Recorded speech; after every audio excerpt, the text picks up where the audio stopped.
এলাকায় পৌঁছালে আওয়ামী লীগ ও সহযোগী সংগঠনের কিছু নেতাকর্মী তাদের গাড়ির গতিরোধ করে, ভাঙচুর করে বেশ কয়েকটি গাড়ি।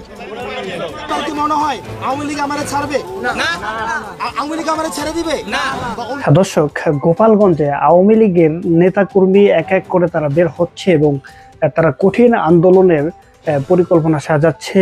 তবে তারা বের হয়ে গণপিটুনির শিকার এবং গণগ্রেফতার হয়েছে শীর্ষ কিছু নেতারা।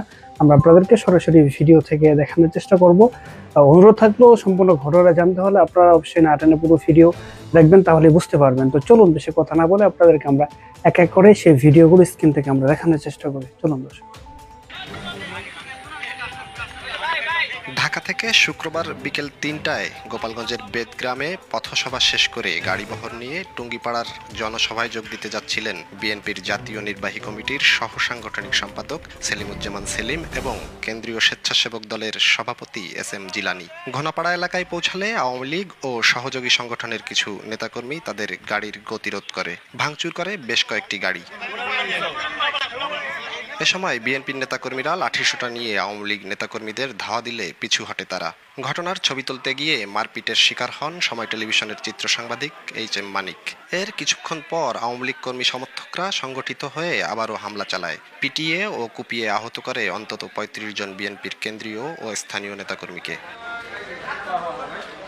শুক্রবার রাতে ঢাকা খুলনা মহাসড়কের চরপাথালিয়া এলাকায় পাওয়া যায় কেন্দ্রীয় স্বেচ্ছাসেবক দলের ক্রীড়া সম্পাদক শওকত হোসেন দিদারের মরদেহ।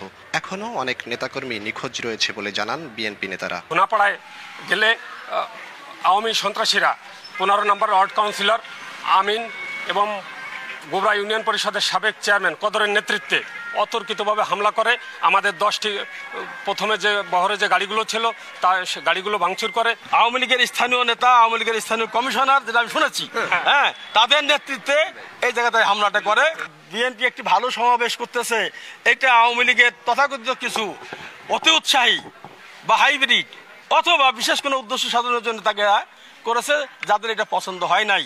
বিষয়টি নিয়ে তাৎক্ষণিক কথা বলেনি পুলিশ। স্যারকে ফোন দিয়ে জিজ্ঞেস করেন, উকিম স্যার গেছিল, ওনারা তো আমাদের সাথে একসাথে ছিলাম। ওনারাই বলবে, ওনাদেরই বলতে হবে, তারপরে আমি কথা বললে আমার স্যারের সাথে কথা বলে বলতে হবে। আহতদের উদ্ধার করে তাৎক্ষণিক গোপালগঞ্জ 250 শয্যা বিশিষ্ট জেনারেল হাসপাতালে ভর্তি করা হয়। গুরুতর আহত অবস্থায় কেন্দ্রীয় স্বেচ্ছাসেবক দলের সভাপতি HM জিলানী সহ বেশ দর্শক, ইতিমধ্যে আপনারা যে ভিডিও মূলত আমাদের স্ক্রিন থেকে দেখতে পেয়েছেন, এই ভিডিও সম্পর্কে আপনাদের মূল্যবান মতামত জানাবেন। তবে সর্বশেষ আমরা একটা ভিডিও দেখাবো, এটা দেখলেই আপনারা এই ভিডিওর মূল বিষয়টা আরো সহজেই বুঝতে পারবেন। তো চলুন সর্বশেষ ভিডিওটাও আমরা আপনাদেরকে স্ক্রিন থেকে দেখাচ্ছি। দর্শক, এই গভর্নমেন্ট তো প্রায় 6 মাস হলো, 6 মাসের ল অ্যান্ড অর্ডার সিচুয়েশনটা রিভিউ করা হয়েছে, অনেকগুলো কথা এসছে। তার মধ্যে একটা উল্লেখযোগ্য হচ্ছে প্রফেসর ইউনুস বলেছেন যে অনলাইনে কিভাবে FIR মানে ফার্স্ট ইনফরমেশন রিপোর্ট, যেটা আমরাকে বলি যে প্রাইমারি কেস, এটা কিভাবে ফাইল করা যায় সেটার বিষয়ে উদ্যোগ নিতে, এবং এটা খুব শীঘ্রই আপনারা শুনবেন যে এটার উদ্যোগটা এসছে। এবং এই অনলাইনে অনেকে হয়তো দিতে পারবে না, সেদের তার জন্য একটা সেন্ট্রালি একটা কল সেন্টারও করার কথা বলা হয়েছে, যে আপনি একটা অনলাইনে একটা FIR করতে চাচ্ছেন, কিন্তু আপনি দেখছেন যে নিয়ম কানুনগুলো কীরকম, তাহলে সেই ক্ষেত্রে আপনার জন্য একটা হান্টিং নাম্বার থাকে। আপনি যেমন 999 আছে, আপনি যে কোনো কমপ্লেনের ক্ষেত্রে এখানেও একটা বিশেষ নাম্বার থাকবে, সেখানে আপনি 111 হতে পারে, আপনি ফোন দিলে আপনাকে ওরা গাইড করবে যে কিভাবে আপনি কেস করবেন। তো আপনি ধরেন আপনি ঢাকায় আছেন বা আপনি যেখানে আছেন বা বাসা থেকে অনেকে বেরোতে পারছেন না ভয়ে, আপনি বাসার থেকেও আপনি দিতে পারবেন। আমরা দেখেছি যে অনেক ক্ষেত্রে যারা কেস দিতে যান তারা থানায় যে এক ধরনের হ্যারাসমেন্টের শিকার হন, বা এমন অনেক ক্ষেত্রে তাদের কাছ থেকে কিছু এক্সটর্শনও করা হয়।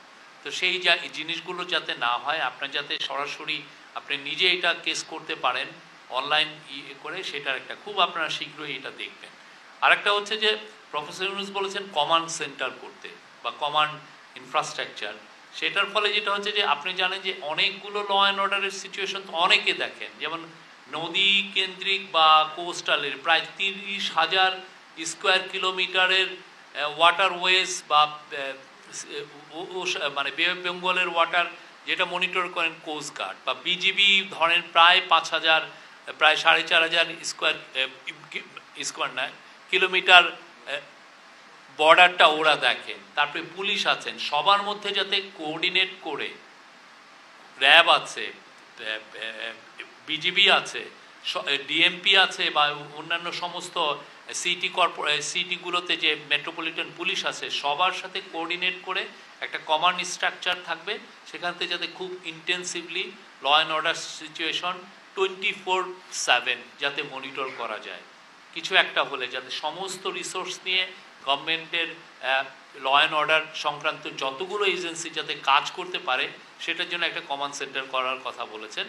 মূল উদ্দেশ্য হচ্ছে ল অ্যান্ড অর্ডার সিচুয়েশনটা তো ইমপ্রুভ হচ্ছে, যার আরও একটু ইমপ্রুভ হয়, এবং এটা আমরা এই বছরে এটা একটা মানে এই ইন্টারিম গভর্নমেন্টের একটা বড় কাজ হবে, যে এইটা একটা খুবই ক্রিটিক্যাল একটা ইয়ার। আমরা অনেকগুলো পলিটিক্যাল প্রসেস, আমরা ডেমোক্রেটিক ট্রানজিশনে আছি, এই ইয়ারে যাতে আমরা অ্যাচিভ করতে পারি যে না, আমাদের ল অ্যান্ড অর্ডার সিচুয়েশনটা যাতে আরও বড় হয়। আর আপনারা দেখেছেন যে বেশ কিছু মুভ নিয়েছে স্বৈরাচারের, পতিত স্বৈরাচারের যারা সাঙ্গপাঙ্গ আছে, দোসর আছে, তারা অনেক কিছু করতে চাচ্ছেন, তারা লিফলেট বিতরণ করছে। হ্যাঁ, একটা বিষয়, যারা লিফলেট বিতরণ করবেন তাদেরকে জন্য আমাদের কড়া মেসেজ, তাদেরকে অ্যারেস্ট করা হবে, কেননা লিফলেটের মধ্যে যে সমস্ত কথা আছে সেটা খুবই খুবই মানে ল অ্যান্ড অর্ডার সিচুয়েশনকে হুমকি এফেক্ট করার কথা, মানে এটাকে আন্ডারমাইন করার ইয়ে, তো এদের বিরুদ্ধে ব্যবস্থা নেওয়া হবে।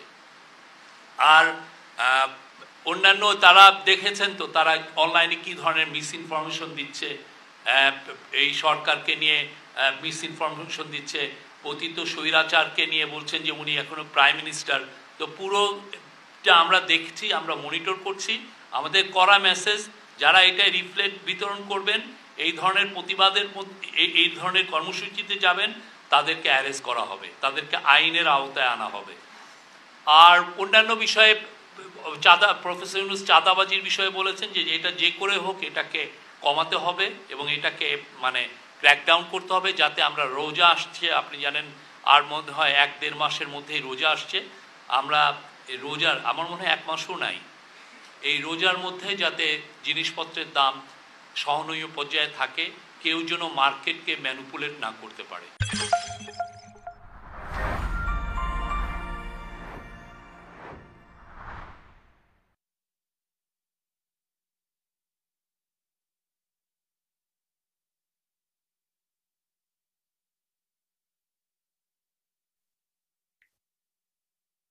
দর্শক, আসলে আওয়ামী লীগ তাদের যে পরিকল্পনা, তাদের যে আশা আকাঙ্ক্ষা, এটাকে আদৌ তারা বাস্তবায়ন করতে পারবে? হ্যাঁ, এটা আপনার মতামত কি দর্শক? অবশ্যই আমাদেরকে জানাতে পারেন। ভালো থাকবেন। আজকের মতো এখানে বিদায় নিচ্ছি, অন্য কোনো ভিডিওতে আবার দেখা হবে আপনাদের সাথে। আসসালামু আলাইকুম।